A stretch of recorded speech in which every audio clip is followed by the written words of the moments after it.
Good morning, students, and welcome to e-learning classes. And today we are going to start chapter 17, Forest our Lifeline. आज हम इस chapter में forest के बारे में पढ़ेंगे कि फॉरेस्ट हमारे लिए कितना इम्पोर्टेंट है और हमें उससे क्या क्या चीजें मिलती हैं। इस चैप्टर में हम इन सारी चीजों को डिस्कस करेंगे। तो सबसे पहले हम देखते हैं कि what is a forest. Forest है क्या? फॉरेस्ट डिफरेंट काइंड या different types of tree. Forest में हम फॉरेस्ट जैसे ही नाम आता होगा, फॉरेस्ट नाम आता है तो हम जैसे हमारे दिमाग में एक फिगर ग्रो होता है कि नंबर्स ऑफ ट्री, सब जगह क्या होगा, पेड़ पौधे ही दिखाई देंगे। और जहां पर नंबर्स ऑफ पेड़ पौधे यानी कि ऐसा लैंड, ऐसा प्लेस, ऐसी जगह जहां पर हर तरह के यानी डिफरेंट काइंड, हर तरह के हम नहीं बोल सकते कि डिफरेंट तरह के प्लांट्स और ट्री प्रेजेंट होते हैं, उस लैंड को, उस प्लेस को हम क्या कहते हैं? फॉरेस्ट कहते हैं। ठीक है। उसके बाद इस चैप्टर में एक साइंटिस्ट होते हैं प्रोफेसर अहमद, और वो कुछ बच्चों के साथ एक विजिट पर जाते हैं, एक टूर पर जाते हैं। एक संडे होता है और उस दिन मैंने दूसरा पॉइंट लिखा है विजिट टू फॉरेस्ट। इस चैप्टर में इसी के आधार पर फॉरेस्ट के इम्पोर्टेंस को बताया गया है कि फॉरेस्ट में क्या क्या चीजें हैं, फॉरेस्ट से हमें क्या क्या फायदे हैं, क्या बेनिफिट्स है, उन सारी चीजों को इन बच्चों के माध्यम से बताया गया। तो प्रोफेसर अहमद एक दिन कुछ बच्चों के साथ एक विजिट पर जाते हैं। किसकी विजिट पर? फॉरेस्ट। किसी ऐसी जगह पर घूमने टहलने नहीं जाते बल्कि एक फॉरेस्ट की विजिट पर जाते हैं, और बच्चे अपने साथ वाटर बॉटल और पेन और कुछ सारी चीजों को लेकर वो निकलते हैं और एक जंगल में पहुंचते हैं। और उसके बाद वहां का एक गाइड होता है जिसका नाम रहता है माधव। जो माधव जी रहते हैं वो वहाँ के फॉरेस्ट का गाइड रहते हैं और उनको ले जाते हैं फॉरेस्ट में और सारी चीजों के बारे में धीरे धीरे बताते हैं। बच्चे वहाँ पर डिफरेंट काइंड के प्लांट्स देखते हैं जो कि वो पहले कभी नहीं देखे रहते, ऐसे एनिमल्स को देखते हैं जो कि वो पहले कभी नहीं, उन सारी चीजों को देखकर वो शॉक्ड होते हैं। और फिर उसके बारे में प्रोफेसर अहमद और जो गाइड उनके माधव जी रहते हैं वो उनके बारे में उन सारी चीजों को बताते हैं कि ये यहाँ के इंडेंजर्ड, ये इस तरह की स्पेसीज है, यानी कि ये सिर्फ यहीं पर पाई जाती है और कहीं पर पाई नहीं जाती। और कुछ स्पेसीज के बारे में बताते हैं जो एक्सटिंक्ट हो चुकी होती हैं, जो कि शेल्टर न मिलने की वजह से, फूड प्रॉपर न मिलने की वजह से उनकी जो स्पेसीज थी वो धीरे धीरे क्या हो गई है? खत्म हो गई। तो इन सारी चीजों को इस चैप्टर में वो बच्चे प्रोफेसर अहमद से जानते हैं। उसके बाद हम देखते हैं, उसके बाद वो जंगल के बाहर निकलते हैं और आसपास के एरिया को देखते हैं कि वहाँ का एटमॉस्फेयर, वहाँ का क्लाइमेट जो होता है, अदर एरिया जहाँ पर फॉरेस्ट दूर दूर तक पेड़ पौधे नहीं है वहाँ से बहुत ज्यादा चेंज होता है। उसके बाद फॉरेस्ट में उन्होंने देखा कि उसको क्या कहते हैं, जैसे कुछ प्लांट्स तो होते हैं वो क्या होता है कि उसके ऊपर एक रूफ टाइप का स्ट्रक्चर होता है, इस तरह से structure, suppose way this is a tree. ठीक है। तो इसको क्या उन्होंने कहा कि ये क्या है, तो यहाँ पर लिखा हुआ है कैनोपी, क्राउन और फॉरेस्ट फ्लोर, और एक होता है अंडर डिस्ट्रॉय। ठीक है, अंडर डिस्ट्रॉय कंडीशन, यानी कि ये जो रूफ लाइक स्ट्रक्चर होता है, प्लांट जो बड़े बड़े पेड़ होते हैं जैसे नीम का पेड़ हो गया, आम का पेड़ हो गया, तो देखते हैं उसकी जो पत्तियां होती हैं एक रूफ का शेप बना लेती हैं, उसी को कहते हैं कैनोपी। और जो जैसे अशोक वगैरह का पेड़ होता है उनमें जो स्ट्रक्चर होता है वो इस तरह का स्ट्रक्चर होता है, यानी कि इस तरह का जो स्ट्रक्चर होता है, इस तरह के स्ट्रक्चर को हम कहते हैं क्राउन। ठीक है, जो कि ऐसे लंबे आकार में होते हैं उसको हम क्राउन कहते हैं, और जो छत का फॉर्मेशन करते हैं उसको हम कहते हैं कैनोपी। उसके बाद फॉरेस्ट फ्लोर, जो नीचे होता है वो फॉरेस्ट फ्लोर, जो कि वार्म, बच्चे जब यहाँ पर अचानक से पहुंचते हैं तो देखते हैं कि ये जो है एक स्पंजी टाइप का, जैसे स्पंज, वहां पर जो पत्तियां थी वो गिरी हुई थी, ढेर सारी पत्ती।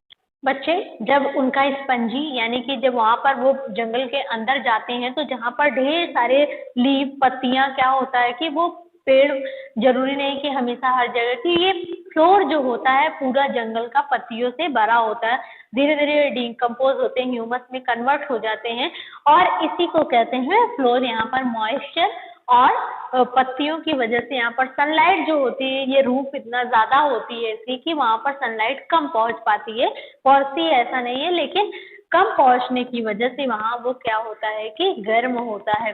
तो वो क्या करते हैं कि एक जगह थोड़ा सा पत्तियों को बटोर के एक थोड़ा होल बनाते हैं और उसमें डाल के उसको लेयरिंग कर देते हैं और देखते हैं कि वो कुछ दिनों के बाद वो पत्तियां वहाँ का जो वो इन्वायरमेंट था वो कैसा हो जाता है, गर्म हो जा रहा है। ठीक है, तो यानी कि ये पौधे के हमने देखा कैनोपी ऊपर के पार्ट को, क्राउन जो आपने अशोक का पेड़ देखा होगा उसके जो स्ट्रक्चर्स होते हैं उसको क्राउन बोलते हैं, और फॉरेस्ट जो नीचे का होता है उसको हम फॉरेस्ट फ्लोर बोलते हैं। ठीक है, उसके बाद ह्यूमस और decomposers. Humus, dead plants and animals tissues are converted into dark colored substances are called humus। ठीक है, यानी कि जो पत्तियां होती हैं पेड़ की वो गिरने के बाद धीरे धीरे डार्क कलर में कन्वर्ट हो जाती हैं जिसको ह्यूमस बोलते हैं, और ये humus lot of fertilizer capacity contain करती है।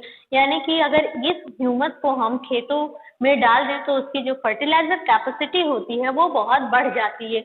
ठीक है, तो यानी कि ह्यूमस होते हैं इनमें लॉट ऑफ अमाउंट जो होता है वो डार्क कलर के होते हैं। क्यों डार्क कलर के होते हैं? क्योंकि ये पत्तियां सड़ जाती हैं अंडर टेम्परेचर, और प्रेशर वहां पर जब बढ़ता है तो ये कन्वर्ट हो जाती है ह्यूमस में, और इसका कलर कैसा होता है? डार्क होता है। ये ज्यादा से ज्यादा अमाउंट में फॉरेस्ट में पाई जाती है। उसके बाद डिकम्पोजर्स यानी जो ह्यूमस माइक्रो ऑर्गेनिजम्स होते हैं, the micro organism which convert the dead plant and animals to humus are known as decomposers. यानी कि यही डिकम्पोजर जो ये डिकम्पोजर्स जो माइक्रो ऑर्गेनिजम्स होते हैं, यही जो प्लांट्स होते हैं उनको खा खा करके खाद में कन्वर्ट करते हैं। हम देखते हैं कि जो ढेर सारा गार्बेज अगर एक जगह जो कचरा होता है हम बहुत ज्यादा अमाउंट में अगर कुछ दिनों तक उसको छोड़ दिया जाए तो अपने आप धीरे धीरे वो नीचे दबने लगता है। यानी कि जो माइक्रो ऑर्गेनिजम्स होते हैं वो धीरे धीरे उसको ह्यूमस में कन्वर्ट करने लगते हैं, मिट्टी के फॉर्म में वो बनता जाता है और उनका जो लेवल होता है वो धीरे धीरे डाउन होता जाता है। तो डिकम्पोजर कौन होते हैं? माइक्रो ऑर्गेनिजम्स, जो कि हमें इसलिए इसको माइक्रो ऑर्गेनिजम्स कहते हैं कि ये हमें दिखाई नहीं देते हैं और धीरे धीरे ये जो जानवर मर जाते हैं जंगलों में और जो पत्ते जो गिरते हैं, फ्रूट गिरते हैं, उनको ये धीरे धीरे ह्यूमस में कन्वर्ट कर देते हैं। ठीक है, उसके बाद नेक्स्ट आता है why forest are called green lungs. हम जैसा कि जानते हैं जो पौधे होते हैं वो ऑक्सीजन हमको देते हैं और कार्बन डाइऑक्साइड देते। ये ग्रीन्स यानी कि इसको ग्रीन लंग्स इसलिए कहा जाता है क्योंकि जैसा कि हम जानते हैं कि हमें ऑक्सीजन की जरूरत है, हमारे लंग्स को ऑक्सीजन। तो अगर प्लांट्स अच्छे अमाउंट में, फॉरेस्ट अगर हमारे आसपास होता है तो ऑक्सीजन का अमाउंट उस एरिया में बहुत अच्छा होता है क्योंकि वो कार्बन डाइऑक्साइड को लेते हैं और ऑक्सीजन को रिलीज करते हैं। इसीलिए फॉरेस्ट को ग्रीन लंग्स भी कहा जाता है, ग्रीन बेल्ट, कि उसकी वजह से ही ये एक तरह से क्या है, हरा भरा, ये हमारे पूरे एटमॉस्फेयर का लंग्स है जिसकी वजह से हम सांस ले पाते हैं। ठीक है, इसीलिए फॉरेस्ट को ग्रीन लंग्स कहा जाता है। ठीक है, उसके बाद हमारा आता है ऑटोट्रॉफ, हेटेरोट्रॉफ। प्लांट्स जो होते हैं एक गुड क्वालिटी होती है उनकी, ये प्लांट्स सभी प्लांट्स कैसे होते हैं? ऑटोट्रॉफ्स होते हैं क्योंकि ये अपना फूड खुद प्रिपेयर करते हैं। अब ऐसा तो है नहीं कि हमारे यहाँ भी तो खाना खुद ही बनाते हैं लोग, वो बनाना अलग बात। ये रॉ मटेरियल से यानी कि कार्बन डाइऑक्साइड, वाटर और सनलाइट से अपना फूड प्रिपेयर करते हैं। फोटोसिंथेसिस ऑलरेडी आपने पढ़ा हुआ, ये किसी और चीज को यूज नहीं करते, पूरे रॉ मटेरियल से अपना फूड बनाते हैं जिसलिए हम ऑटोट्रॉफ्स कहते हैं। और सभी लोग एज वेल एज प्लांट्स पर डिपेंड होते हैं। हमें जो धान, गेहूं, चावल ये सारी चीजें मिल रही हैं वो कहाँ से मिल रही हैं? प्लांट से मिल रही है। जो फ्रूट वगैरह हम खा रहे हैं वो भी हमें प्लांट से मिल रही है। तो यानी कि प्लांट्स जो है वो पूरी तरह से ऑटोट्रॉफ है, यानी कि ओन सेल्फ अपना फूड क्या करता है, ये प्रिपेयर करता है। और ये क्या करते हैं कि ये अपना फूड, जो हेटेरोट्रॉफ होते हैं ये इस पर डिपेंडेंट होते हैं, ये अपना फूड खुद नहीं बनाते। इसको हम पैरासाइट भी बोलते हैं, यानी कि जो बना बनाया फूड लेते हैं या फिर एज वेल इस पर डिपेंड होते हैं कि इसके द्वारा ही वो अपना फूड प्रिपेयर करते हैं। उसके बाद टर्म्स हर्बीवोरस, कार्निवोरस, ओमनीवोरस। जंगल में जो फॉरेस्ट होता है उसमें 3 तरह के एनिमल्स होते हैं। हर्बीवोरस जो सिर्फ और सिर्फ घास को खाते हैं, पेड़ पौधों पर डिपेंडेंट होते हैं, और कार्निवोरस जो सिर्फ और सिर्फ हर्बीवोरस को खाते हैं यानी कि एनिमल्स को खाते हैं, और ओमनीवोरस जो होते हैं वो दोनों को खा लेते हैं, कभी घास को खा लेते हैं तो कभी घास खाने वाले एनिमल्स को खा लेते हैं। और इस आधार पर, इस बेस पर ये पूरी प्रोसेस जो है वो चलता रहता है, और इसी को कहते हैं फूड चेन। ठीक है, इसी को कहते हैं फूड चेन, यानी कि ये एक पूरा चेन लाइक स्ट्रक्चर एक दूसरे से जुड़ा रहता है। अगर एक भी वहां से डिस्टर्ब होता है तो ये पूरी फूड चेन हमारी क्या हो जाती है, डिस्टर्ब हो जाती है। यानी कि अगर जैसे ग्रास को डियर ने खाया, और डियर को किसने खाया, लायन ने, और लायन जब मर गया तो उसको माइक्रो ऑर्गेनिज्म डिकम्पोजर्स ने खाया। तो ये प्रोसेस चलता रहता है। इसी तरह ग्रास अगर है, ग्रास हॉपर ने खाया, उसके बाद फ्रॉग ने खाया, फ्रॉग को स्नैक ने खाया, फिर ईगल ने। इस तरह से ये प्रोसेस क्या है, हमारा पूरा फूड चेन एक दूसरे से डिपेंडेंट होते हैं, और ये अलग अलग फूड चेन जो होती है वो फूड वेब का फॉर्मेशन यानी ये फूड वेब बना लेती हैं। खाद्य पूरा श्रृंखला जिसको बोलते हैं, खाद्य चेन से उसकी पूरी खाद्य एक श्रृंखला बन जाती है। तो फॉरेस्ट बहुत सारे जानवरों का, एनिमल्स का शेल्टर होता है, यानी कि बहुत से एनिमल्स जो होते हैं वो प्लांट्स में ही, प्लांट्स को ही खाते हैं और उसी जंगल में रहते हैं। प्लांट्स की कटाई होने की, फॉरेस्ट में कभी कभी क्या होता है, लोग लकड़ियों को अपने जरूरतों के लिए काटते जाते हैं, जिसकी वजह से बहुत सारे एनिमल्स जो होते हैं उनका एटमॉस्फेयर डिस्टर्ब होता है, जिसकी वजह से वो प्रॉपर सरवाइव नहीं कर पाते, और फिर उसके बाद धीरे धीरे उनका एक्सटिंक्शन होने लगता है, वो एंडेंजर्ड बनते जाते हैं, यानी कि उनकी प्रजातियां कम हो जाती हैं और धीरे धीरे वो एक्सटिंक्ट हो जाते हैं। जैसे डायनासोर वगैरह क्या हुआ, धीरे धीरे वो खत्म हो गए, यानी कि उनको प्रॉपर शेल्टर और फूड नहीं मिला, वो रहने खाने के लिए उनकी व्यवस्था जैसे ही गड़बड़ होती गई वो धीरे धीरे क्या हुआ, खत्म होते गए। तो जो फॉरेस्ट है वो हमारे लिए बहुत इम्पोर्टेंट है, और फॉरेस्ट से हमें बहुत सारी चीजें मिलती हैं। जैसे फॉरेस्ट से हम फर्नीचर वगैरह जो बना होता है वो लकड़ी का होता है।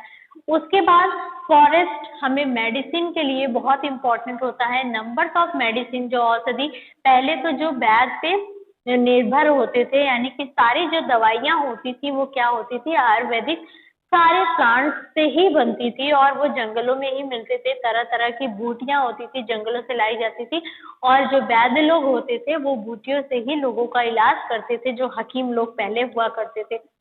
और उसके बाद इसकी वजह से हमें गम, बिल्डिंग्स, ये सारी चीजें, और ह्यूमस, लॉट ऑफ ह्यूमस देता है जो कि फर्टिलिटी बनाए रखता है। और प्लांट्स की वजह से ही क्या होता है कि ये बहुत ज्यादा फॉरेस्ट जो होते हैं वो बहुत ज्यादा इम्पोर्टेंट होते हैं रेनफॉल पैटर्न्स में, यानी कि जिस एरिया में ट्रांसपीरेशन वगैरह हमने पढ़ा है, जिस एरिया में प्लांट्स अच्छे अमाउंट में होते हैं वहां पर ट्रांसपीरेशन होता है, सनलाइट आती है, और उसके बाद इवेपोरेशन होता है और क्लाउड बनते हैं और फिर से बारिश होती है, तो वहाँ का वाटर टेबल भी, जो पानी का लेवल होता है वो भी बना रहता है।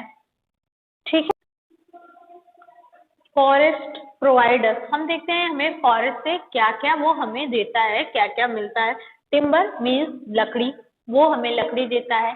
पहले लोग क्या करते थे, लकड़ी से ही खाना बनाते थे, लकड़ी से छत बनाते थे, और लकड़ी से घर बनाकर वो रहते थे। यानी कि फॉरेस्ट की वजह से हमें क्या होता है, जो पेड़ बड़ सूख जाते हैं उनकी लकड़ियों को हम यूज कर सकते हैं खाना बनाने या अदर फैक्ट्रियों में अदर पर्पजेज के लिए, आग जलाने के लिए। उसके बाद अभी तो क्या हो गया कि लकड़ी का बहुत सारा यूज हो गया फर्नीचर बनाने में, बेड, टेबल, ये सारी चीजें भी हमें क्या, कहाँ से मिलती हैं, फॉरेस्ट से मिलती हैं। उसके बाद गम, जो गम होता है, कहीं कहीं कुछ पेड़ों के जो गम होते हैं वो मेडिसिन के फॉर्म में यूज किए जाते हैं। उसके बाद मेडिसिन तो ऑलरेडी हमें फॉरेस्ट देखता है, मैंने बताया कि डिफरेंट टाइप ऑफ जड़ी बूटियां जो होती हैं वो फॉरेस्ट से ही हमें मिलती हैं। उसके बाद पेपर, बहुत सही। जो कॉपी बुक हम लिखते हैं, पढ़ते हैं, वो भी किससे बनता है? पेड़ों से बनता है। यानी कि फॉरेस्ट जो है, अगर कॉपी बुक ना हो तो क्या करेंगे, हम लिख पढ़ पाएंगे? जो पेज बनते हैं वो फॉरेस्ट लकड़ियों से ही बनते हैं। उसके बाद स्पाइसेस, मसाले, बहुत सारे मसाले होते हैं जो हमें फॉरेस्ट से ही मिलते हैं। उसके बाद फोडर, यानी कि जानवरों के जो चारे होते हैं, पत्ते होते हैं, पत्ते ही तो खाते हैं जानवर। बहुत सारे जो भेड़ बकरियां होती हैं और डियर्स होते हैं, और वो सब क्या करते हैं, हमें फॉरेस्ट जो होता है उनको फोडर प्रोवाइड करता है। तो बहुत सारी चीजें हमें किससे मिलती हैं? फॉरेस्ट से मिलती हैं। Forest is a very important role play in our life, इसीलिए इसको कहा गया है लाइफ लाइन। यानी कि विदाउट फॉरेस्ट हम अपनी लाइफ सरवाइव नहीं कर पाएंगे। हमें फूड, बाकी सारी चीजों को हम लकड़ियों को हटा देंगे, लेकिन मेडिसिन हमारी जरूरत है ही है। विदाउट मेडिसिन नहीं चलेगा। और जो जानवर हैं वो बिना खाने के तो रहेंगे नहीं, उनको खाना चाहिए। और उसके बाद डिफरेंट एनिमल्स जो जंगलों में ही रहते हैं, उनको अगर जंगल नहीं होगा तो धूप होगी, और जो छोटे छोटे जानवर हैं उनको बड़े जानवरों से डर होता है, तो वो क्या होता है कि पेड़ों पर चढ़कर रहते हैं। तो ये सारी चीजें क्या करता है? फॉरेस्ट प्रोवाइड करता है, शेल्टर प्रोवाइड करता है, और उसके बाद मेडिसिन प्रोवाइड करता है, लकड़ियां प्रोवाइड करता है डिफरेंट जरूरतों के लिए।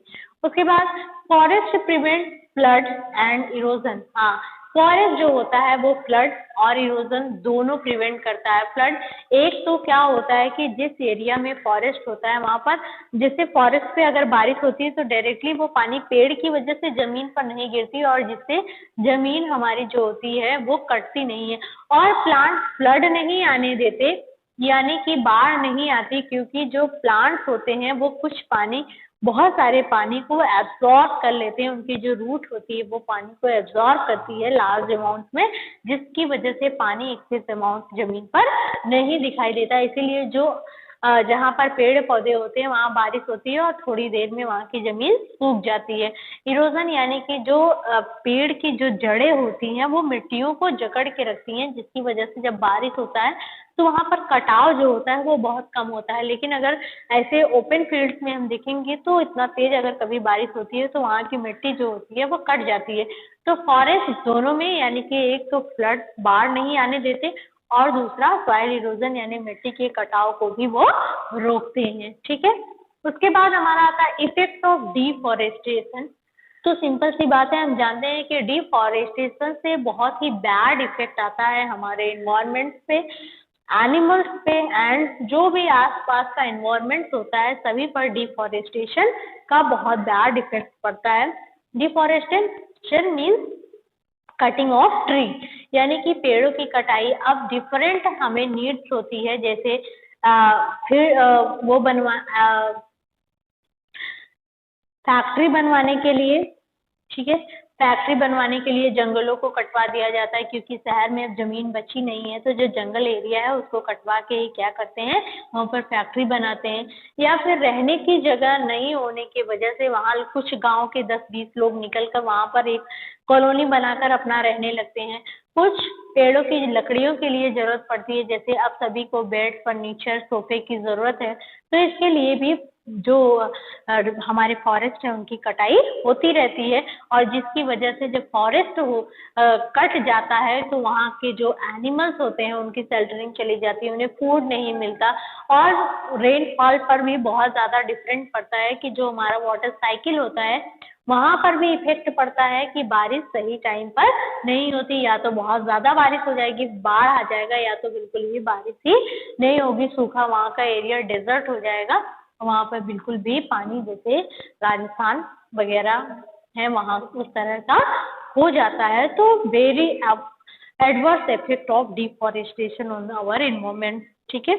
उसके बाद रिफॉरेस्टेशन, यानी कि डिफॉरेस्टेशन के एडवर्स इफेक्ट को दूर करने के लिए हमें न्यू प्लांटिंग करनी पड़ेगी, न्यू ट्री लगाने से। इसी प्रोसेस को कहते हैं रिफॉरेस्टेशन, यानी कि दोबारा से प्लांटिंग करना, यानी कि फॉरेस्ट में जो प्लांट्स खराब हो जाते हैं, जो सूख जाते हैं, उनकी जगह पर क्या होता है कि दूसरे प्लांट्स लगा दिए जाते हैं। अब इसीलिए जंगलों को क्या हुआ, हमारे गवर्नमेंट ने ऑर्गेनाइजेशन किया कि बड़े बड़े मैनेजमेंट को उसको दे दिया कि उसकी देखभाल करें, उसमें रहने वाले जानवरों को देखें, यानी कि उसमें किस किस तरह के जानवर जंगलों में रह रहे हैं, वो कैसे हैं।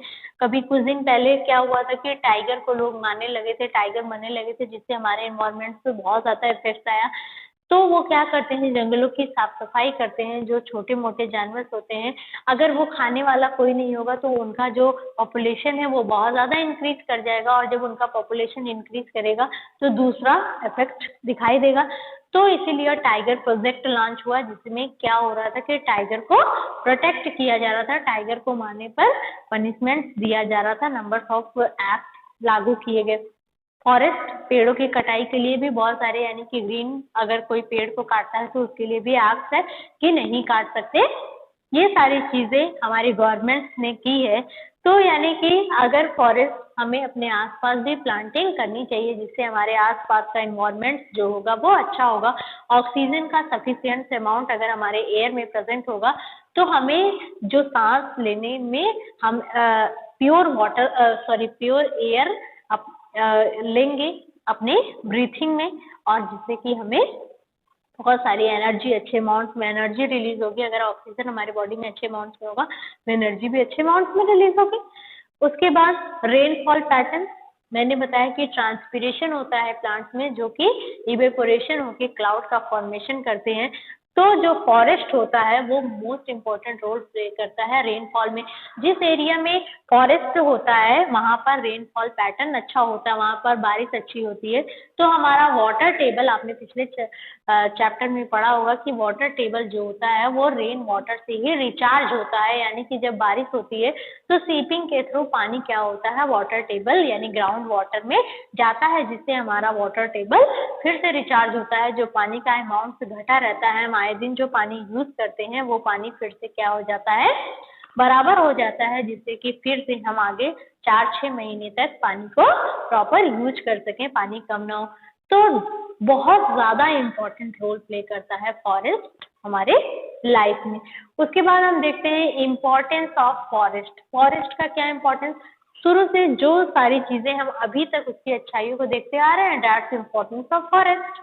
ठीक है, forest protect the soil from erosion. Forest जो होता है वो मिट्टी के बहाव को रोकता है। पानी जहाँ पर दूर दूर तक नहीं होता तो क्या होता है, जब बारिश तेज होती है तो ऊपर की मिट्टी कटाव होकर चली जाती है, जो कि फर्टिलिटी की बह जाती है, और वहां पर फसलें तब अच्छी नहीं होती। फिर से वहां पर ह्यूमस बहुत सारी कमी हो जाती है, एसिड या तो ज्यादा हो जाता है या तो बेसिक अमाउंट बढ़ जाता है उस मिट्टी का। तो ये सारी चीजें फॉरेस्ट जो होता है उसको रोकता है। उसके बाद forest influence climate, water cycle and air quality. Forest जो होता है वो बहुत इंपॉर्टेंट हो क्लाइमेट, यानी कि अगर हमारे यहाँ वैसे भी हमारी जो क्लाइमेट है वो दिन पे दिन वार्म होती जा रही है, गर्म होती जा रही है, किसकी वजह से, जो ये डिफॉरेस्टेशन वगैरह बहुत ज्यादा हो रहा है हमारे हम जानते हैं कि कार्बन डाइऑक्साइड जो है वो बहुत गर्म गैस होती है, और उसका अमाउंट ऑलरेडी बढ़ जाएगा। अगर फॉरेस्ट नहीं होगा तो उसका अमाउंट बढ़ता जाएगा, क्योंकि हम जानते हैं कि प्लांट्स ही ऐसा है जो कार्बन डाइऑक्साइड को लेता है और ऑक्सीजन हमें देता है। जब प्लांट से ही नहीं होगा तो कार्बन डाइऑक्साइड का अमाउंट एटमॉस्फेयर में ऑलरेडी बढ़ेगा, और जब ये बढ़ेगा तो ग्लोबल वार्मिंग होगी, और उसके बाद ग्लोबल वार्मिंग होगी और हमारा क्लाइमेट जो है वो भी वार्म होगा, और एडवर्स इफेक्ट हमें दिखाई देंगे। जैसे कि जो ठंडे प्रदेश के लोग होते हैं वो गोरे होते हैं, लंबे होते हैं, लेकिन जो गर्म प्रदेश के होते हैं उनकी हाइट कम होती है, और उनमें बहुत सारी चीजों का डिफरेंट होता है। उसके बाद वाटर साइकिल पर फॉरेस्ट का मैंने बताया बहुत इंपॉर्टेंट रोल होता है, कि जब ये प्रॉपर होगा, यानी कि क्लाउड बनेंगे, बारिश होगी, फिर इवेपोरेशन होगा, फिर क्लाउड बनेंगे और फिर बारिश होगी। ये प्रोसेस अगर चलता रहता है फॉरेस्ट की वजह से, अगर पेड़ ही नहीं होंगे तो क्या होगा, ट्रांसपिरेशन, इवेपोरेशन कम होगा और वाटर साइकिल पे भी इफेक्ट आएगा। उसके बाद एयर की क्वालिटी, जो एयर की क्वालिटी है, जहाँ पर फॉरेस्ट होंगे ऑक्सीजन का अमाउंट वहाँ पर अच्छा होगा और जो एयर की क्वालिटी होगी वो अदर जगहों के अपेक्षा वहाँ का अच्छा ऑक्सीजन अमाउंट होगा। उसके बाद forest provide shelter of different animals. Forest जो होता है वो डिफरेंट एनिमल्स को शेल्टर यानी रहने की जगह और फूड भी ऑलवेज प्रोवाइड करता है। तो इन सारी चीजों को प्रोफेसर अहमद और जो गाइड थे माधव जी, उन दोनों ने बच्चों को इन सारी चीजों को एक एक चीजों को अच्छे से समझाया और बताया कि फॉरेस्ट हमारी लाइफ में कितना इम्पोर्टेंट रोल प्ले कर रहा है। फॉरेस्ट के पेड़ों के कटने की वजह से हमारी लाइफ में डिफरेंट टाइप ऑफ प्रॉब्लम आ सकती है, इसलिए हमें हमेशा ऑलवेज प्लांटिंग करना चाहिए, फॉरेस्ट लगाना चाहिए और फॉरेस्ट को प्रोटेक्ट भी करना चाहिए। उसमें रहने वाले जो एनिमल्स हैं वो एक दूसरे से डिपेंड है, एक फूड चेन में डिपेंडेंट है। अगर वहाँ से एक भी कोई नहीं रहेगा तो पूरी फूड चेन जो है वो इन्फ्लुएंस प्रभावित होती है और पूरी साइकिल बिगड़ जाएगी। और ये हमारे वाटर साइकिल पे भी बहुत ज़्यादा इफेक्ट करता है, पानी का भी सॉइल इरोजन को रोकता है और इसके फॉरेस्ट हमें different type of things provide करता है, मेडिसिन, टिम्बर, एवरीथिंग। जो चीज़ें हमें फॉरेस्ट से मिलती हैं वो हम देखेंगे। तो इस चैप्टर को आप, बहुत इजी चैप्टर था आपका, इसको अच्छे से आप एक बार बुक रीडिंग करेंगे और वीडियो देखेंगे। आई होप सो कि चैप्टर आपको अच्छे से समझ में आएगा। ठीक है, थैंक यू क्लास।